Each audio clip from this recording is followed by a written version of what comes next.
की ते बरे झाले याबद्दल मला अतिशय आनंद आहे. ते त्यांचं काम करतात, आम्ही आमचं काम करतो. पण कोणीही आमचा शत्रू नाही आहे, आमचे राजकीय विरोधक आहेत. त्यामुळे कुठलाही विरोधक हा आजारी पडला तर तो चांगला झाला पाहिजे, त्याची तब्येत ठीक झाली पाहिजे, ही आपली अपेक्षा असते. ती झाली. राज्याची निवडणूक संस्कृती उद्ध्वस्त केली आहे. कारण ते रोज काय काय बोलतात त्याला कालही मी उत्तर दिलं नाही, आजही दिलं नाही, कारण मी त्यांचे स्टेटमेंट उत्तर देण्याच्या लायकीचे समजतो. राणे विरुद्ध राणे जे सगळं सुरू आहे त्यामध्ये एकनाथ शिंदेनी स्पष्ट सांगितलं की ते त्यांच्या आमदाराच्या पाठीशी आहेत. मी सगळ्यांच्याच पाठीशी आहे. जो चांगला वागेल त्याच्या पाठीशी मी आहे. कोणी चुकला तर त्याला मी सांगेन. माझ्या पक्षाचा असला तरी मी चुकीच्या मागे उभे राहत नाही. जे काही योग्य असेल त्याच्या मागे मी उभा राहतो. त्यामुळे मी निश्चितपणे एवढं सांगतो की खरं तर जी काही परिस्थिती पाहायला मिळते ती काही चांगली नाही आहे. म्हणजे असं राणे विरुद्ध राणे वगैरे असं होणं काही योग्य नाही आहे. निश्चितपणे या निवडणुकीनंतर या संदर्भात एक मला असं वाटतं की आत्मचिंतन आम्हाला सर्वांना केलं पाहिजे. अखेरचा एक प्रश्न विचारतो. या निवडणुकीमध्ये तुम्ही सगळे लोक फिरताय, उद्धव ठाकरे, शरद पवार हे लोक प्रचारात कुठेच दिसत नाहीये. काय कारण असं तुम्हाला राजकीय? मला असं वाटतं की पहिल्यांदा तर हे आपण सगळ्यांनी लक्षात घेतलं पाहिजे की या कार्यकर्त्याची निवडणूक आहे. जे कार्यकर्ते आपल्याकरता राबराब राबतात, हाडाचं काळं करतात, रक्ताचं पाणी करतात, त्यांच्या निवडणुकांमध्ये आपण फिरायचं नाही, त्यांच्या निवडणुकांमध्ये मदत करायची नाही, ही गोष्ट योग्य नाही. पण याचं मुख्य कारण हे आहे की त्यांनाही ही कल्पना आहे की या निवडणुकीत ते हारणार आहेत, त्यांचा त्या ठिकाणी पराभव होणार आहे. आणि मग पराभवाचा शिक्का माथी लावून घ्यायचा नाही. कारण उद्या तुम्ही दाखवाल बघा ठाकरे फिरले तरी हारले, हे फिरले तरी हारले, हा शिक्का त्यांना माथी लावून घ्यायचा नाहीये. तर मी लोकशाहीमध्ये एक गोष्ट सांगतो, कधी आपण जिंकतो कधी आपण हारतो, पण निवडणुकीच्या मैदानातनं निघून जायचं, निवडणुकीतनं माघार घ्यायची किंवा निवडणुकीतनं एक प्रकारे पाठ दाखवायची, हे काही योग्य नाही आहे. शेवटी कार्यकर्ते लक्षात ठेवतील की जेव्हा आमची वेळ होती तेव्हा आमच्या नेत्यांनी आम्हाला साथ दिली नाही. नगर विकास विभागाचा याच्यात संबंधच नाहीये. याच्यामध्ये संबंध हा फक्त या ठिकाणी इलेक्शन कमिशनचा आहे. इलेक्शन कमिशन पूर्णपणे स्वायत्त आहे. इलेक्शन कमिशनला काल अनेक रिप्रेझेंटेशन्स गेले, कलेक्टर्सची VC देखील झाली, अनेक कलेक्टर्सनी देखील आपलं मत मांडलं. पण आता जो काही निर्णय त्यांनी घेतलाय, शेवटी मी एकदा सांगितलं त्यांनी घेतला निर्णय आहे, त्यामुळे आता तो निर्णय तर मान्य करावा लागेल. पण माझं मत आहे की हा निर्णय चूक आहे. सर, भाजपचा एक इंटरनल सर्वे केला ज्यामध्ये 175 नगराध्यक्ष निवडून येण्याचा दावा केला. असा कुठला सर्वे मला माहिती नाही. पण एवढं मी सांगतो की या निवडणुकीमध्ये नंबर 1चा पक्ष भाजप राहील. आमचे दोन्ही मित्र पक्ष जे आहेत ते त्याच्या खालोखाल राहतील. आणि एकूणच या निवडणुकीमध्ये महायुतीतले जे तिन्ही पक्ष आहेत, हे तिन्ही पक्ष या ठिकाणी एकूण ज्या काही निवडणुका होत आहेत त्या निवडणुकांपैकी 70-75% जागांवर आमचेच पक्ष निवडून येतील, हे तिन्ही पक्ष निवडून येतील, हा माझा विश्वास आहे. काय सांगाल आता? निवडणुकीमध्ये प्रत्येकाचा प्रयत्न असतो जास्तीत जास्त ठिकाणी पोहोचलं पाहिजे, असा आमचा देखील तो प्रयत्न आहे.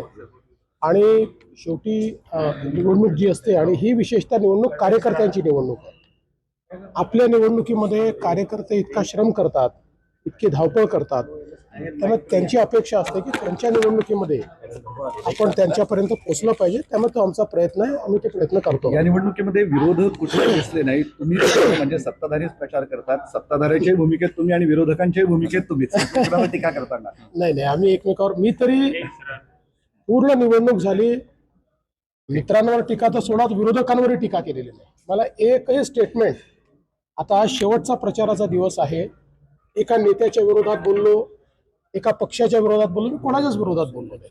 शेवटी एक आपण पॉझिटिव्ह अजेंडा घेऊन या ठिकाणून चाललो आहोत आणि एक सकारात्मक मत आपण मागतो. त्यामुळे मी कोणाच्या विरोधात बोलत नाही, बोलण्याचं कारणही नाही. आपल्यासोबत सत्तेत आहे शिवसेना आणि त्यांच्याकडे रात्री निवडणूक कार्यालयात रेड झाली. असं आहे, मला याची कल्पना नाही. पण कोणी सत्तेत आहे किंवा सत्तेबाहेर आहे याच्यावरून रेट ठरत नसते. समजा एखादी तक्रार आली, आमचे काही कार्यकर्त्यांच्या संदर्भात तक्रार आली, तर त्या ठिकाणी चौकशी करता गेले. इव्हन अनेक वेळा माझी देखील गाडी तपासली जाते. त्याच्यामुळे याच्यामध्ये काही सत्ता आणि विरोधक वगैरे असल्या कुठल्या गोष्टी नसतात. सर, महायुतीत घुसपूस नाही असं सातत्याने तुम्ही सांगता. मात्र एक गोष्ट असं, दोघेही एकाच ठिकाणी आहात, भेट झाली भेट झाली नाही काय झालं आता नाही झाली मला वाटलंच की आता दिवसभराकरता तुम्हाला एक खाद्य मिळालेलं आहे. असं आहे, मी रात्री उशिरा आलो आणि मी त्यांच्यापेक्षा लवकर चाललो आहे, कारण मी माहिती घेतली त्यांची सभा माझ्या 1 तास नंतर आहे. त्यामुळे भेट झाली नाही, उद्या होईल, त्याला काय. म्हणजे शेवटी आम्ही दोघेही आता प्रचारात पूर्णपणे मग्न आहोत. फोनवर तर आमचं बोलणं रोजच होतं. त्याच्यामुळे आता भेट झाली नाही झाली ते तयार व्हायचे आहेत. मला लवकर निघायचं आहे, कारण माझ्या सभा लवकर ठेवल्या आहेत. यात कोणची मोठी गोष्ट आहे. तुम्ही चालवा दिवसभर, झाली नाही भेट, झाली नाही असं भेट. आहे की आचारसंहिता काही निवडणुका ज्या आहेत त्या अचानक रद्द झाल्या, त्यामुळे कार्यकर्त्यांमध्ये नाराजी आहे, कारण की उद्या मतदान होतं आणि काल त्या निवडणुका रद्द झाल्या. मला असं वाटतं की निवडणूक आयोगाने कायद्याचा चुकीचा अर्थ लावलेला आहे. या निवडणुका रद्द करणं हे अत्यंत चुकीचं आहे. अशा पद्धतीने तर प्रत्येक वेळी कोणीही कोर्टात जाईल आणि मग निवडणूक पोस्टपोन होईल, असं कधीच आजपर्यंत झालेलं नाही. कुठला कायदा निवडणूक आयोग काढताय, कुठला कोणाचा सल्ला निवडणूक आयोग घेताय याची मला कल्पना नाही. पण जो कायदा मी बघितलेला आहे, जेवढा माझा कायद्याचा अभ्यास आहे, मी अनेक वकिलांशी देखील बोललो, त्या सगळ्यांचं मत आहे की अशा पद्धतीनं या निवडणुका एखादा व्यक्ती कोर्टात गेलाय म्हणून पुढे ढकलता येत नाही. काही तर अशा प्रकारचे देखील आहेत त्या ठिकाणी. आता निलंग्याचं आपण उदाहरण घेतलं, काल संभाजी पाटील निलंगेकर माझ्याशी बोलले. निलंग्यामध्ये सगळी प्रक्रिया पूर्ण झाली. एक कोणीतरी ज्याचा फॉर्म रद्द झाला होता तो कोर्टात गेला, कोर्टाने त्याचा फॉर्म रिजेक्ट केला, तो काय ऍक्सेप्ट केला नाही.